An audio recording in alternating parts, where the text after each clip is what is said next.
I'm at London's Victoria Station, one of the busiest railway stations in Britain. Around me, departure boards flicker constantly while travellers rush between platforms with coffee cups, backpacks, and rolling luggage. There's a steady energy here that feels unmistakably London.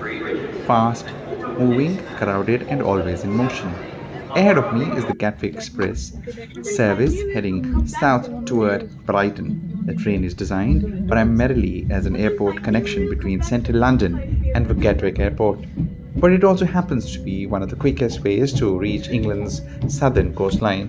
As the train leaves Victoria Station, the view is dominated by dense urban London.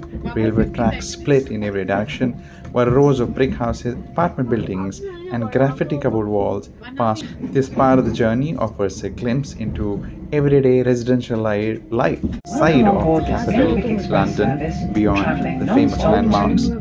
Further south, the train travels, the more the scenery changes.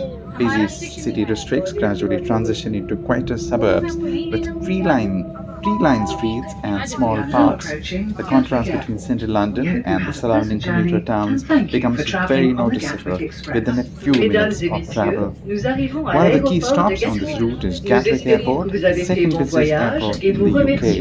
From the train, it's possible to see aircraft parked near the terminals, while passengers move through elevated walkways connected directly to the station below. Many travellers board here on way to Brighton and the Sussex coast. South of Gatwick, the landscape opens dramatically to countryside. Large green fields stretch across the horizon, divided by hedgerows and narrow country roads. Small villages appear briefly beside the railway line, often marked by church towers or clusters of traditional English homes. The region is part of Sussex, an area known for its rolling farmlands and proximity to South Downs National Park. On clear days, the chalk hills of the South Downs can sometimes be seen in the distance, forming one of the most recognizable lands in southern England. The closer the train gets to Brighton, the atmosphere begins to change again. More passengers prepare to leave the train, and the scenery becomes increasingly urban. Terraced houses climb the hillsides, while colorful street art converted industrial buildings hint at Brighton's creative culture. Brighton has long been one of Britain's best known seaside cities. Originally popularized as a coastal resort in the 18th and 19th century, it later developed a reputation for arts, music, nightlife, and independent businesses. Today, it attracts visitors from across UK and beyond. The train finally arrives at the Brighton railway station, a large Victorian station positioned on a hill overlooking the city. We have arrived at Brighton station. Visitors continue downhill towards the sea front and the famous Brighton Palace Spire along the English Channel. What makes this route memorable is the rapid transition in scenery. In less than an hour, the journey moves from the crowded heart of London to open countryside and finally to the relaxed atmosphere of England's southern coast.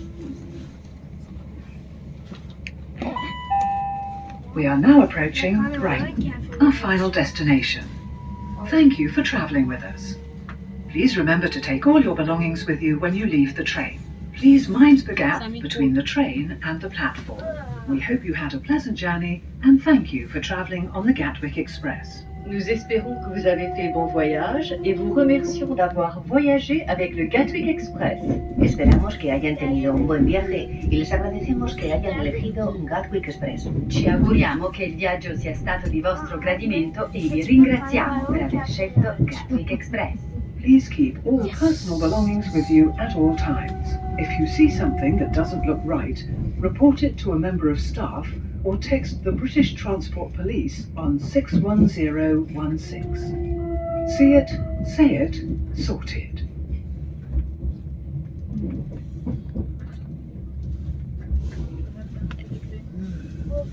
Uphill.